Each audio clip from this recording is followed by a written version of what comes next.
ఎస్తేరు గ్రంథం. దేవునికి స్తోత్రం చెప్పండి. హల్లెలూయా. ఎస్తేరు యొక్క తల్లి పేరు లేదు, కానీ ఎస్తేరు యొక్క తండ్రి పేరు బైబిల్లో అక్కడ రాయబడి ఉంది. ఆ ఎస్తేరు యొక్క తండ్రి పేరు అబీహాయిలు. ఇక్కడ అది ఎక్కడ ఉంటుందంటే 15వ వచనంలో, మర్దుకై తన కుమార్తెగా స్వీకరించుకునిన తన పినతండ్రి అయిన అబీహాయిలు కుమార్తెయగు ఎస్తేరు. దేవుని స్తోత్రం చెప్పండి. అబీహాయిలు, ఎస్తేరు యొక్క తండ్రి పేరు అబీహాయిలు. తల్లి తండ్రి ఇద్దరు చనిపోయారు. ఆమె పుట్టిన తర్వాత చెప్పండి, తల్లి తండ్రి చనిపోయారు. చనిపోతే అన్న వరుస అయ్యేటువంటి పెదనాన్న కొడుకు, ఎస్తేరుకి పెదనాన్న కొడుకు అయిన మర్దుకై అనబడేటువంటి ఒక వ్యక్తి ఈ ఎస్తేరుని చిన్న బిడ్డగా ఉన్నప్పుడు తీసుకొని కుమార్తెగా పెంచుకున్నాడు, అంటే కూతురుగా పెంచుకున్నాడు. అన్న చెల్లిని కూతురులాగా పెంచుకున్నాడు, అంటే పెద్ద ఆయన కాబట్టి వయసులో. దేవునికి స్తోత్రం చెప్పండి. ఆయన పేరు మర్దుక. వీళ్ళందరూ యూదులు. వీళ్ళు అక్కడ బ్రతుకుతున్నారు. ఇక్కడ మనకు ప్రత్యేకంగా ఈ గ్రంథము ఎస్తేరు అనబడేటువంటి ఆ బిడ్డ గురించిన ఒక గొప్ప పారసికులు మాదీయులు పరిపాలన చేసేటువంటి రాజుల కాలంలో అహష్వరోషు అనబడేటువంటి రాజు పరిపాలనకు వచ్చినప్పుడు ఆయనకు భార్య అవసరమయ్యింది. స్తోత్రం చెప్పండి. అప్పుడు ఆయన ఏం చేశాడంటే, కోటలో ఉన్నటువంటి ప్రాంతాల్లో ఉన్నటువంటి కన్యకలందరినీ పిలుచుకురమ్మని చెప్పాడు. అమ్మ వినబడుతుందా మీకు? వివాహం కానీ పిల్లలు ఎంతమంది అయితే ఉన్నారో మన దేశంలో వాళ్ళందరినీ ఆయన ఇచ్చిన ఆజ్ఞ కాదు, ఇది పెద్దలు చెప్పిన ఆజ్ఞ. తీసుకొచ్చిన తర్వాత వినండి, ఇది బాగా వినండి. రాజుకోటలోకి వాళ్ళని తీసుకొని వస్తారు. రాజుకోటలోకి తీసుకొచ్చి ఒక్కొక్కరికి ఒక్కొక్క రూమ్, చెప్పండి ఏంటది, ఒక్కొక్కరికి ఒక్కొక్క సపరేట్ రూమ్.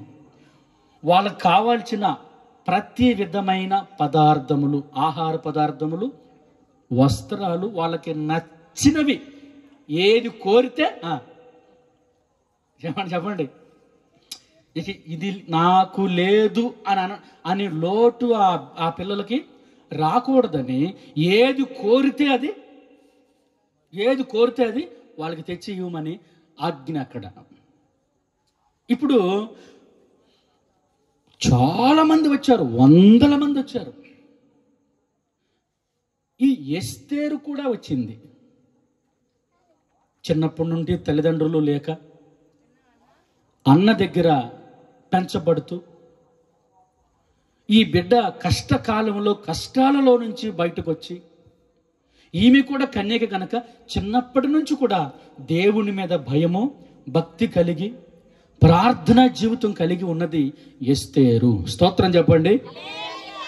ఎస్తేరు అనే పేరుకి అర్థం చెప్తున్నా వినండి. ఎస్తేరు అనే పేరుకు అర్థం ఏంటంటే నక్షత్రము. ఎస్తేరు అంటే అర్థం ఏంటి? నక్షత్రము అని అర్థం. ఎస్తేరుకి ఇంకొక పేరు ఉంది, ఆమెకి ఇంకొక పేరు ఉంది. ఆ పేరు హదస్సా అని పిలిచేవారు కొంతమంది. హదస్సా. ఎస్తేరులకు పేరుకున్న అర్థం ఏంటంటే హదస్సా, నక్షత్రము. ఇలా పేర్లు కలిగినటువంటి స్త్రీ ఆమె హదస్సా. తర్వాత ఈమె ఆ దేశానికి 120 సంస్థానాల మీద అధిపతి అయిన మహారాజుకి భార్యగా మారింది. ఈమె రాణి అయిపోయింది. దేవుని స్తోత్రం. చివరికి ఈమె పేరు ఎలా అయిందంటే రాణి అయిన ఎస్తేరు. స్తోత్రం. పిల్లలు ఇప్పుడు వినండి, ఏం జరిగిందో చెప్తా వినండి. ఇప్పుడు ఈ కన్యకలైన ఆడపిల్లలందరినీ కోటలకు తీసుకొస్తే వారికి కావాల్సిన సమస్త విధములైన పదార్థాలు వీళ్ళు ఇస్తారు. తినే కాడ నుండి ధరించుకునే వరకు ఏది కావాలంటే అది తీసుకొట్టుకుంటామే. ఇంకా బిల్లు కట్టేయాల్సిన అవసరం లేదు, ఇంకేమీ లేదన్నమాట. నచ్చినట్లుగా వాళ్ళు ఉండొచ్చు. సో ఎస్తేరు కూడా వారితో అలాగే వచ్చింది. అయితే వీళ్ళందరినీ ఒక ప్రత్యేకమైన ప్రాంతంలో ఉంచి వీళ్ళకి ఏమిచ్చారంటే 6 నెలలు, చెప్పండి ఎన్ని నెలలు? 6 నెలలు గోపరస తైలములతో వారు పరిమళంగా అలంకరించుకోవాలి. 6 మాసములు గంధవర్గములతో వారు శుభ్రంగా అలంకరించుకోవాలంట. ఇప్పుడు మీకు అర్థమయ్యే భాషలో నేను చెప్పాలి. ఈ గోపరసం ఏంటి, ఈ గంధవర్గం ఏంటి అనుకుంటున్నారు మీరు? దేవునికి స్తోత్రం చెప్పండి. ఈ గోపరసములు అనగా అర్థం ఏంటంటే భోళముతో సమానమైనటువంటి సువాసన కలిగినటువంటి పరిమళ తైలములు. దేవునికి స్తోత్రం. గోపరసములు అంటే ఈ బోళానికి సంబంధించినటువంటి సబ్జెక్టు, వస్త్రములకు పూసుకునేటువంటి పరిమళాలు ఇవి. దేవునికి స్తోత్రం చెప్పండి. తర్వాత గంధవర్గములు, చెప్పండి ఏంటవి? గంధవర్గములు అంటే దేహానికి పూసుకునేటువంటి పరిమళం. అంతేగా ఇప్పుడు ఇప్పుడు మనకు వచ్చేసరికి ఏం జరుగుతుందంటే మనం ఇప్పుడు సబ్బులు వాడుతున్నాం. చెప్పండి ఏం వాడుతున్నాం? సబ్బులు. ఆ రోజులు గంధవర్గాలని పిలిచేవాళ్ళు. రకరకాల అంటే దేశములో ఉన్న నాణ్యమైన ఖరీదైన శ్రేష్టమైనటువంటి సబ్బుల్ని వాళ్ళకి ఇచ్చారు. గంధవర్గాలు అంటే శరీరానికి రాసుకునేటువంటి సమస్తం కూడా వారికి ఇచ్చారు. వస్త్రాలకు రాసుకునేటువంటి పరిమళ సంబంధమైనటువంటి ఆ పదార్థాలన్నీ కూడా వారికి అనుగ్రహించారు. దేవునికి స్తోత్రం. హల్లెలూయా. ఇప్పుడు వీళ్ళ పని ఏంటి? శుభ్రంగా తింటాం, ఏమండి? శుభ్రంగా తింటాం, శుభ్రంగా ఉండటం, శుభ్రంగా తింటాం, శుభ్రంగా ఉండటం, చక్కగా అలంకరించుకోవడం, పరిమళంగా వాళ్ళు ఉండడం. ఎంతకాలం ఇది? 12 నెలలు. చెప్పండి ఎన్ని నెలలు? చెప్పండి 12 నెలలు అయిన తర్వాత ఏం చేస్తాడంటే ఈ కన్యకలందరికీ రాజుకుని మధ్యవర్తి ఒక ఆయన ఉన్నాడు. వీళ్ళందరినీ సిద్ధపరిచి వాళ్ళకి కావాల్సింది వాళ్ళకి ఇచ్చి వాళ్ళ అవసరాలు చూసి వాళ్ళని చక్కగా జాగ్రత్తగా వాళ్ళని కాపాడుకోవడానికి ఒక ఆయన్ని పెట్టాడు రాజు. ఆయన పేరు ఇక్కడ చదువుకుందాం చూడండి దేవుని బిడ్డలారా.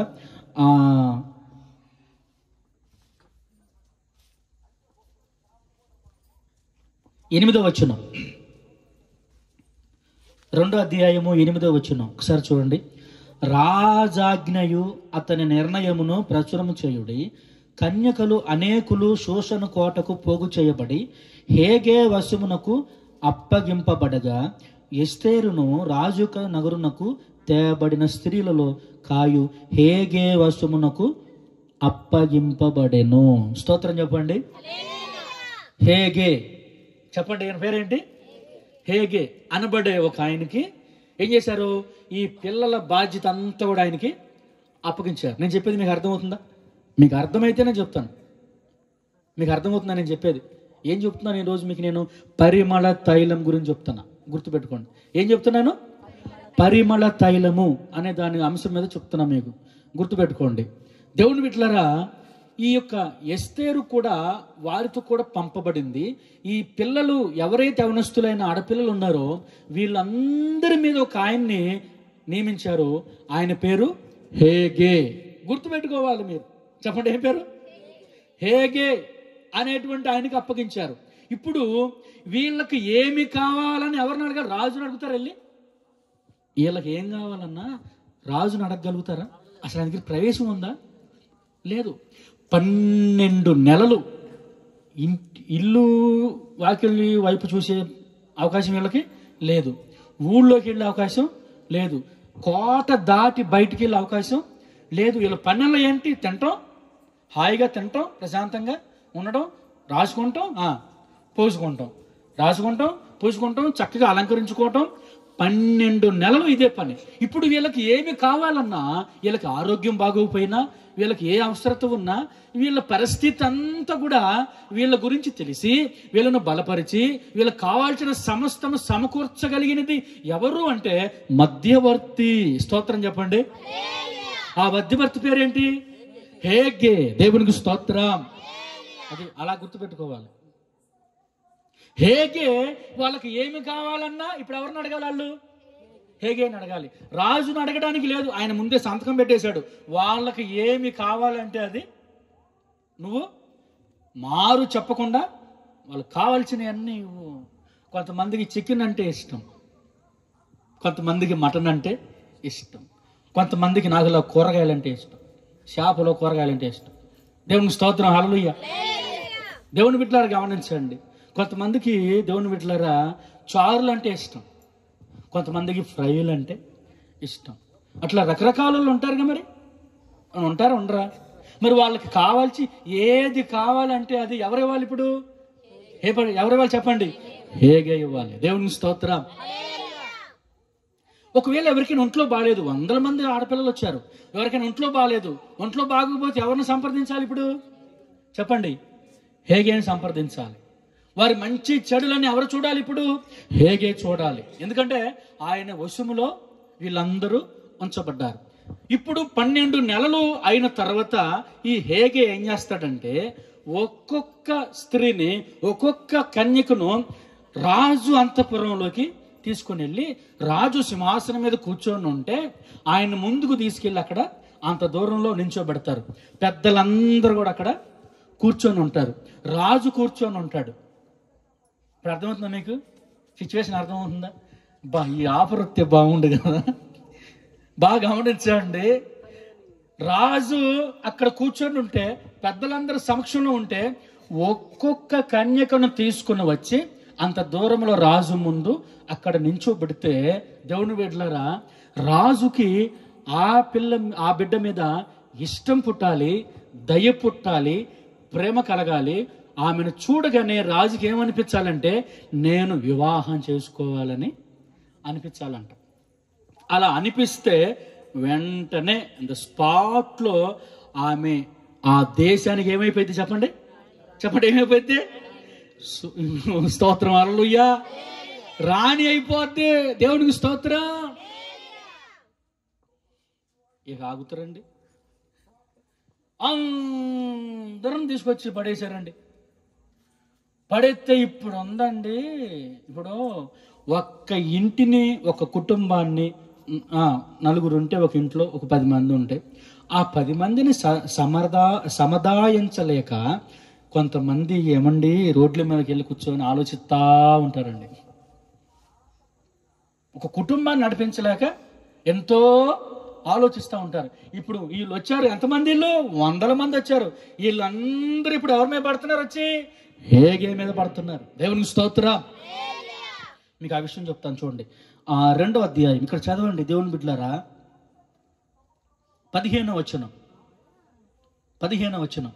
మర్దుకై తన కుమార్తెగా స్వీకరించుకొనిన తన పినతండ్రి అయిన అబీహాయిలు కుమార్తెయగు ఎస్తేరు రాజు నొద్దకు వెళ్ళుటకు వంతు వచ్చినప్పుడు స్త్రీలను కాయు రాజు యొక్క షండుడైన హేగే నిర్ణయించిన అలంకారముగాక ఆమె మరి ఏమియు కోరలేదు.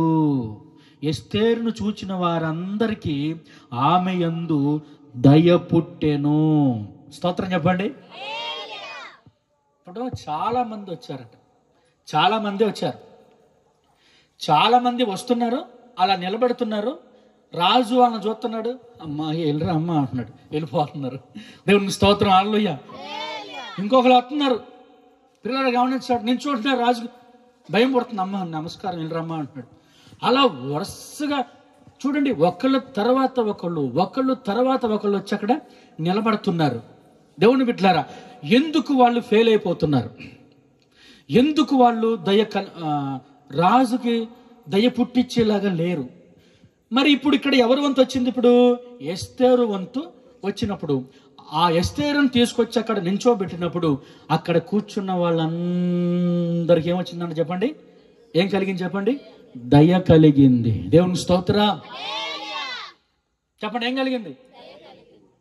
రాజు కూడా ఏం కలిగింది? దయ కలిగింది. స్తోత్రం. ఏం కలిగింది చెప్పండి? దయ కలిగింది. మరి మిగతా చాలా మంది వచ్చారు కదా, వాళ్ళ మీద ఎందుకు రాజుకి దయ కలగలేదు? కారణం ఏంటి? ప్రాబ్లం ఏంటి అసలు? ఈ ఎస్తేరు మీదకి రాజుకి అక్కడ కూర్చున్న పెద్దలందరికీ దయ కలిగిందంట. దేవునికి స్తోత్రం. మరి ఎందుకు మిగతా వాళ్ళ మీద దయ కలగలేదు? ఈమె మీద ప్రత్యేకంగా ఎందుకు కలిగింది అంటే అక్కడ ఆన్సర్ ఉంది. 15 వచనం ఏం చదువుకున్నాం? ఆ యొక్క వనస్తురాలైనటువంటి ఎస్తేరు హేగే నిర్ణయించిన అలంకారము తప్ప వేరే అలంకారము ఏది కూడా ఆమె కోరలేదు. స్తోత్రం చెప్పండి. ఇప్పుడు చెప్పండి, ఎందుకు వాళ్ళందరూ ఫెయిల్ అయిపోయారు? ఎందుకు ఎస్తేరు అక్కడ విన్ అయింది? మీకు ఇచ్చేసాను ఆన్సర్, కీ ఇచ్చా. ఇప్పుడు మీకు నేను కీ తాళం ఇచ్చేసాను. మీకు ఏంటది? చెప్పండి. హేగే నిర్ణయించిన అలంకారము తప్ప వేరొక అలంకారము ఆమె కోరలేదు. చెప్పండి, ఏం చేయలేదు?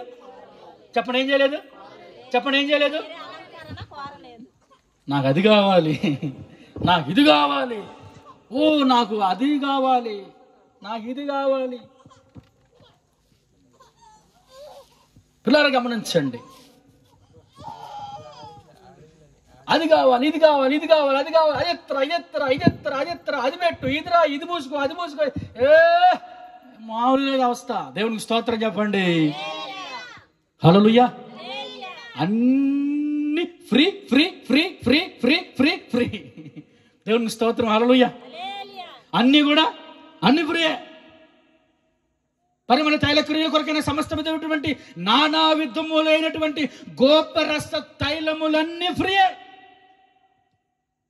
అంటే వస్త్రానికి సంబంధించిన తైలాలన్నీ రోజుకో సెంటు బాట్లా చేసింది. అక్కడ ఏది కోరుకుంటేది అన్నమాట. తర్వాత గోపరస తైలముల తర్వాత గంధవర్గములు ఏది కావాలంటే అది. ఇక్కడ వీళ్ళందరూ ఏం చేస్తున్నారంటే వీళ్ళందరూ చేసినది ఎస్తేరు చెయ్యలేదు. దేవుని స్తోత్రం. అది డిఫరెంట్ క్యారెక్టర్, ఒక ప్రత్యేకమైనటువంటి ప్రవర్తన ఆమెకుంది. దేవుని స్తోత్రం. గట్టిగా చెప్పండి.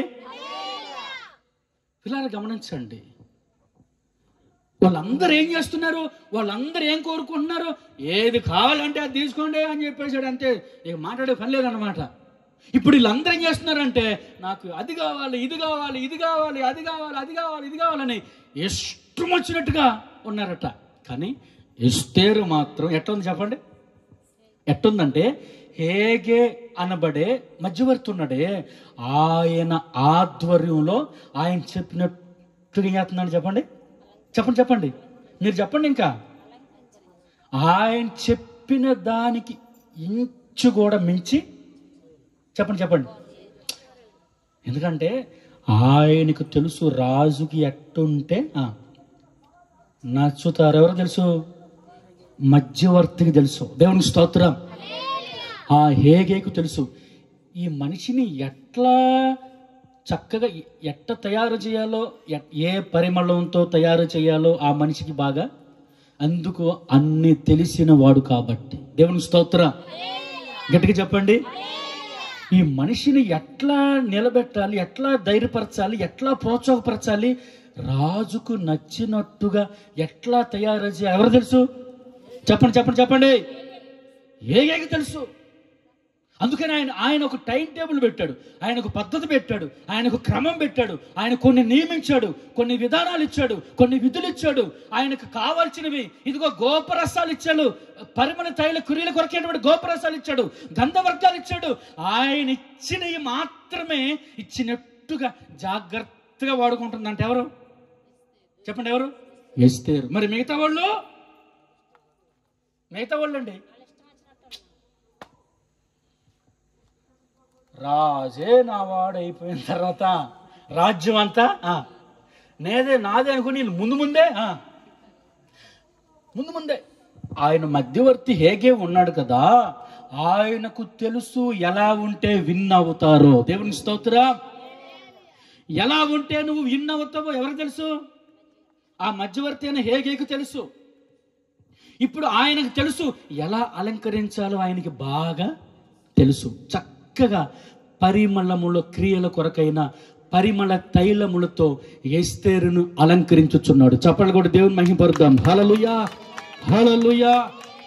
పరిమళ తైలములతో ఎస్తేరుని హేగే అలంకరించుచున్నాడు. సో ఎస్తేరుకు ఎటువంటి లోక సంబంధమైనటువంటి ఆశలు ఆ బిడ్డకి చెప్పండి చెప్పండి చెప్పండి లేవండి. దేవుని స్తోత్రం. ఎటువంటి ఏమీ లేవు ఆమెకి. ఆమె ఆలోచన అంతా ఏంటంటే, ఆమె ఉద్దేశం అంతా, ఆమె చిత్తం అంతా ఏంటంటే దేవుని యందు భయభక్తులు కలిగిన బిడ్డ. దేవుని స్తోత్రం. తగు మాత్రంగా ఉంటారు, మాదిరిగా ఉంటారు. పిల్లలు గమనించండి, ఈమె చాలా జాగ్రత్తగా ఉంటుంది. ఈమె ప్రవర్తన విషయంలో కానీ, మాట విషయంలో కానీ, తలంపు విషయంలో కానీ, ఒంటికి రాసుకునే విషయంలో కానీ, ఈ గంధవర్గ విషయంలో కానీ, ప్రధానమైంది వస్త్రముల విషయంలో కానీ. స్తోత్రం చెప్పండి. ఏ విషయం చెప్పండి? వస్త్రముల విషయంలో కానీ ఎలా ఉంటుందంటే, అసలు ఈమె యొక్క పద్ధతి అంతా కూడా ఎలా ఉందంటే, హేగే నిర్ణయించిన అలంకారములోనే ఈమె ఉంది. స్తోత్రం చెప్పండి. హల్లెలూయా. నానా విధములైనటువంటి సుగంధ పరిమళ ద్రవ్యములు, నానా విధములైనటువంటి గంధవర్గములు, నానా విధములైనటువంటి లవంగి పట్టి, నానా విధములైనటువంటి గోపరస తైలములు, ఎన్నో రకరకాలైన పరిమళ క్రియల కొరకైన పదార్థములన్నీ తీసుకొచ్చి అక్కడ పెట్టినా కూడా నాకొద్దు. ఏగే నిర్ణయించినటువంటిది ఏదైతే ఉందో అంతవరకే నేను జాగ్రత్త కలిగి ఉంటాను. దేవుని స్తోత్రం చెప్పండి. గట్టిగా చెప్పండి హల్లెలూయా. అసలు ఈ పరిమళ తైలముల క్రియల కొరకైన వారిని అలంకరిస్తూ తయారు చేస్తున్నటువంటి సందర్భం, రాణి అవ్వకముందు ఎస్తేరు ఉన్నటువంటి ఆ గదిలో, అంతఃపురములో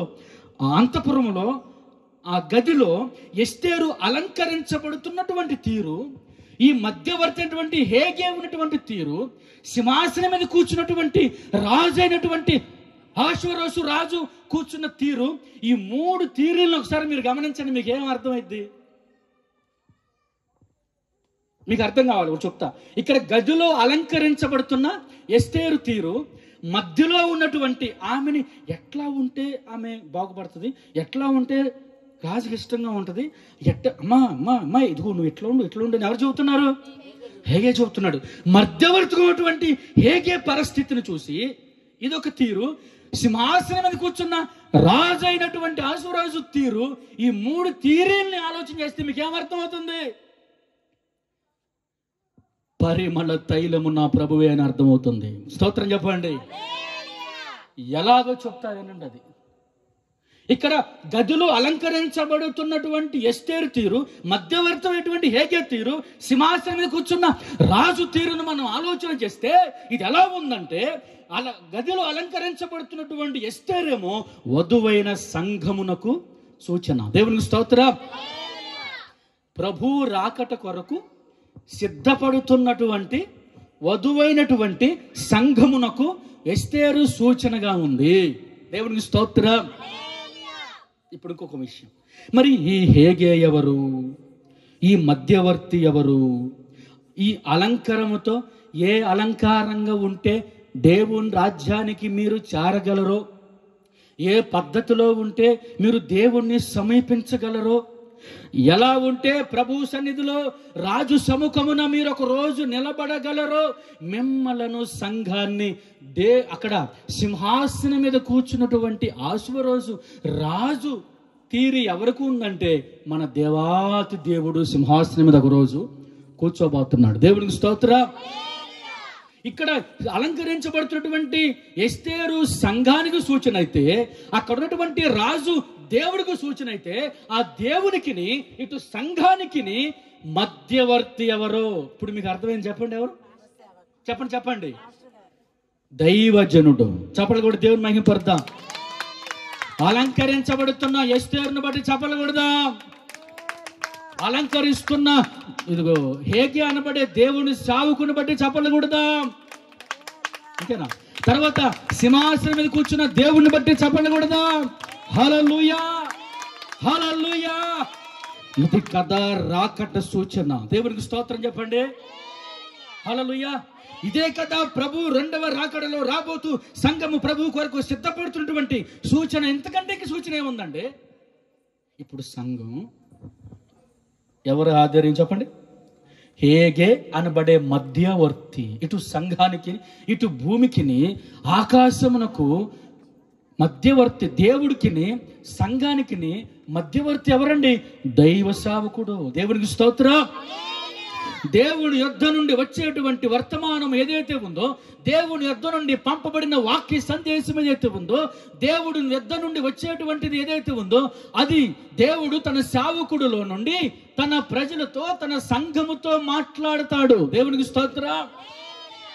అలంకరించబడుతున్నటువంటి ఎస్తేరు అనబడేటువంటి ఈ కన్యక ఎవరైతే ఉందో, హేగే వశములు అప్పగించబడి ఆమె ఆ రీతిగా తయారు చేయబడుతూ అలంకరించబడుతూ ఉన్నట్లుగా దేవుని సంఘము కూడా దైవజనుడు యొక్క నడిపింపులో, దేవుని సేవకుని యొక్క ఉద్దేశములో వాక్యానుసారంగా సంఘాన్ని పెంచవలసిన బాధ్యత ఎవరు చెప్పండి?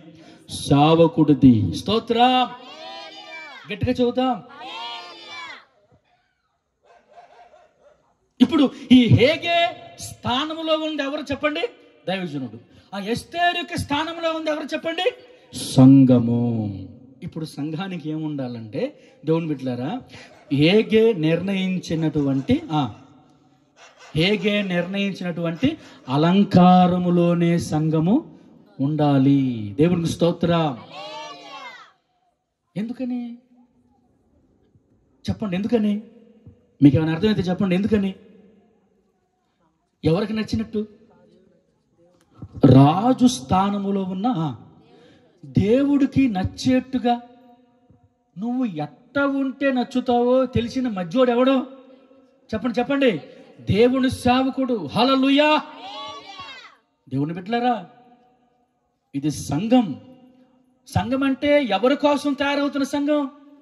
దేవుని కోసం తయారు. ఆయన ప్రాణం పెట్టాడు, ఆయన రక్తం కార్చాడు. ఎవరి కోసం కార్చాడు? సంఘము కోసం. నీ కోసము నా కోసమే ప్రభు సంఘం కోసం తన రక్తాన్ని కార్చాడు.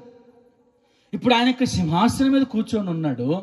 కూర్చొని ఉండి సంఘ బాధ్యతని ఇప్పుడు ఎవరికి అప్పగించాడు? హేగే అనండి. హేగే అంటే ఎవరు? దేవ సేవకుడికి అప్పగించాడు.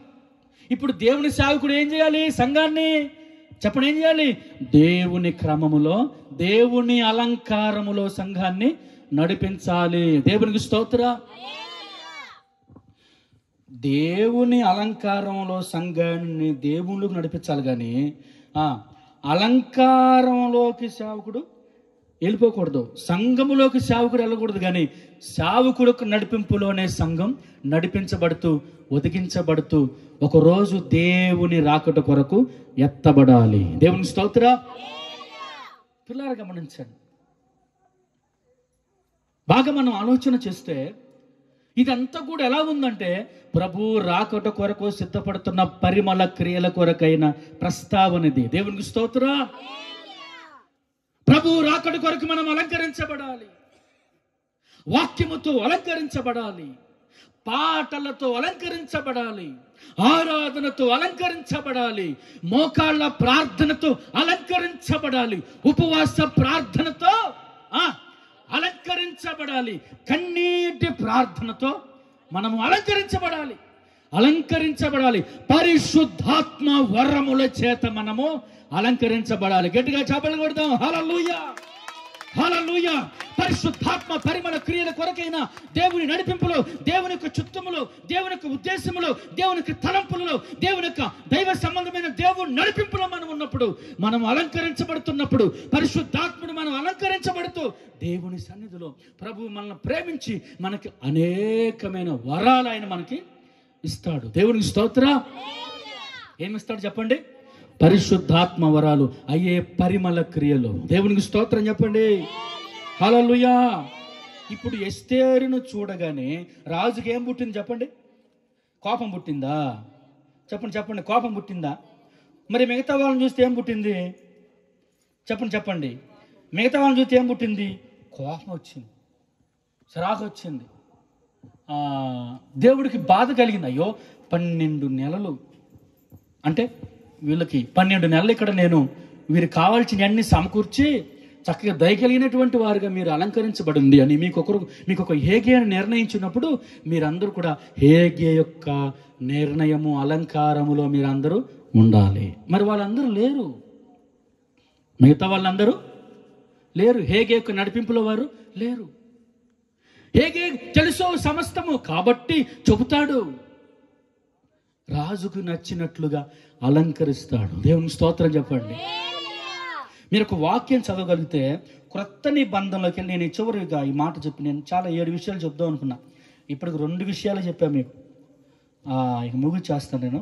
దేవుని బిడ్డలారా, మరి ఎందుకంటే మీ అందరికి భోజనాలు కూడా ఉన్నాయి. ప్రభు సన్నిధిలో దేవుని వాక్యం చదువుకుందాం. ఒక్క మాట చదివించి నేను ముగిస్తాను. కొలస్సీలకు రాసిన పత్రిక క్రొత్త నిబంధన బైబిల్ చివరిలోకి వెళ్ళండి. 183 పేజీ టక్కంది అండి. 183 పేజీ. అందరు కూడా క్రొత్త నిబంధన 183 పేజీ. కొలస్సీలకు రాసిన పత్రిక అది మొదటి అధ్యాయం 28వ వచనం. ఒకసారి చదవండి. అందరు తీయండి ఆ వాక్యం. మొదటి అధ్యాయం కొలస్సీ పత్రిక 1వ అధ్యాయం 28వ వచనం చదవండి. ప్రతి మనిషిని క్రీస్తునందు సంపూర్ణునిగా చేసి ఆయన ఎదుట నిలవబెట్టవలనని సమస్త విధములైన జ్ఞానముతో మేము ప్రతి మనిషినికి బుద్ధి చెప్పుచు ప్రతి మనిషికి బోధించుచు ఆయనను ప్రకటించుచున్నాము. చాలు, ఇంకోసారి చదవండి. ప్రతి అమ్మమ్మ ఏమంటున్నాడు దేవుడు ఇక్కడ? పౌలు ఏమంటున్నాడు దైవజనుడు అంటే ప్రతి మనిషిని, అంటే గుంపులుగా కాదు ఇక్కడ. లేదా 10 మందిని నించోబెట్టి మీ 10 మందిని 10 మంది అన్నాడు దేవుడు ఇక్కడ అనలేదు. లేదా 2 అన్నాడు ఇక్కడ వినలేదు. ఏమంటున్నాడు? పిన్ టు పిన్, అంటే మ్యాన్ టు మ్యాన్. ప్రతి ఒక్కొక్క ఏం చేయాలట? ఒక్కొక్క మనిషిని, అంటే ప్రతి మనిషి అంటే ఎట్లా అంటే ఇప్పుడు మీకు ఇది అర్థం కావాలంటే ఇది మామూలు విషయం కాదు, ఇది సాధారణమైన విషయం కాదు. ఇది ప్రతి మనిషిని అంటే అర్థం ఏంటి? ఇప్పుడు ప్రతి మనిషిని ఏం చేయాలంట? సంపూర్ణులుగా. చెప్పండి ఎలాగా? సంపూర్ణులుగా ఏం చేసి. అబ్బా, ఇప్పుడు హేగే ఏం చేయాలి సంఘాన్ని? దీని అర్థం ప్రకారం చెప్పండి, మీరు చెప్పండి. ఏం చేయాలంటే సంఘాన్ని ఏం చేయాలి? ఇప్పుడు సేవకుడు ప్రతి ఒక్కొక్క విశ్వాసిని ఏం చేయాలి చెప్పండి? ఇప్పుడు ఏం చేయాలి? సంపూర్ణులుగా చెయ్యాలి. అంటే పరిపూర్ణులుగా అలంకారం చెయ్యాలి. దేవుని స్తోత్రం. సగం పూర్ణం కాదు, సంపూర్ణం. సగం పూర్ణం కాదండి. చెప్పండి ఏం పూర్ణం? సంపూర్ణం. దేవునికి స్తోత్రం. హల్లెలూయా. ప్రతి మనిషిని అడ చేయాలి? సంపూర్ణులుగా చేసి ఏం చేయాలి? సంపూర్ణులుగా చేసి ప్రతి మనుషుని క్రీస్తునందు సంపూర్ణులుగా చేసి ఆయన ఎదుట ఏం చేయాలి? ఆయన ఎదుట ఏం చేయాలి? నిలవబెట్టవలెనని. స్తోత్రం చెప్పండి. హల్లెలూయా. నువ్వు ఇట్రా ఇక్కడ నించో. అక్కడ కూర్చో. ఎక్కడ వేసుకో కుర్చీ అక్కడ వేసుకో బాబు. కుర్చీ వేసుకుని కూర్చో. ఇప్పుడు చూడండి, ఈ కూర్చో. ఇక్కడ ఒక ఆయన కూర్చున్నాడండి. ఇక్కడ ఒక ఆయన కూర్చున్నాడు. ఈయన సింహాసనం మీద కూర్చున్న దేవుడు అనుకుందాం. దేవుని స్తోత్రం చెప్పండి. హల్లెలూయా. ఇప్పుడు నేను హేగేనండి, అంటే సావుకుండా నేను. చెప్పండి ఎవరు? నేను మధ్యవర్తిని కదా, నేను సావుకుండా. నేను ఎవరన్నా ఒకరు రండి. అమ్మాయి నువ్వు మళ్ళీ వచ్చిందిరా నీకు ఛాన్స్, నీకు ఛాన్స్. ప్రభు ఈ బిడ్డని పదే కోరుకుంటున్నాడు. దేవునికి స్తోత్రం. హల్లెలూయా. ప్రతి మనిషిని, ఇప్పుడు సావుకుండా కదా నేను, ఇప్పుడు నా విశ్వాసి. చెప్పండి ఎవరేమే అంటే ఇక్కడ బైబిల్ ఏం చూపుతుంది? 10 మంది అంటుందా?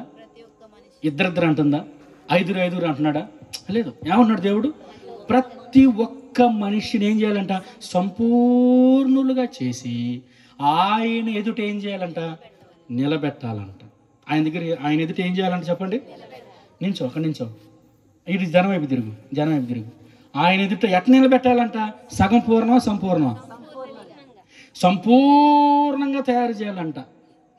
సంపూర్ణంగా తయారు చేయాలంటే, ఒక మనిషిని సంపూర్ణంగా తయారు చేయాలంటే మరి ఆ మనిషి గురించి తెలిసి ఉండాలి, తెలిసి ఉండకూడదా? చెప్పండి. మరి తెలియకపోతే ఆ మనిషిని అట్లా సంపూర్ణంగా చేయాలి. మీకు అర్థమవుతుందా? అంటే ఈ మనిషిని సంపూర్ణంగా చేయాలంటే ఇప్పుడు అక్కడ బైబిల్ ఏం చదువుతుంది? చదవండి ఒకసారి, చదవండి మళ్ళీ దాన్ని. ప్రతి మనిషిని సంపూర్ణంగా చేసి ఆయన ఎదుట నిలవబెట్టవాలని సమస్త విధములైన